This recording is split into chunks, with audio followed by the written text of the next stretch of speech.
تعالى نرسم وجه بنت. اهلا يا امارات، عاملين ايه؟ جاهزين فيديو النهارده؟ يلا بينا نبدا. كالعاده زي ما انتم عارفين كل ما انا متزنق على فكره فيديو برسم لكم معي، بيكون فيديو سريع وسهل وحلو ومنها اللي انا بنشر وبتستفيدوا برضو. فالنهارده افتكرت ان كان في حد طلب مني اني ارسم رسمت لكم وجه بنت كامل، ودي الخطوات الاساسيه اللي احنا نرسم بها وجه بنت. لو حد كان طلب مني فكره فيديو قبل كده اكتبوا لي تحت في الكومنت عشان انا فعلا نسيت.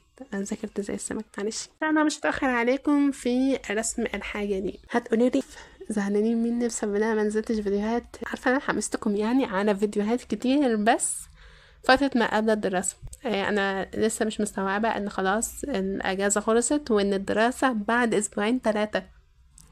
وكده الفيديوهات اللي حمستكم ليها مش هتروح على الفاضي، ازاي انا اتغلب على فوبيا او الحاجة اللي انا بخاف منها، او ازاي الاقي افكار للرواية وانا اصلا ما عنديش اي فكرة للرواية، او ازاي انا الاقي افكار للرسم.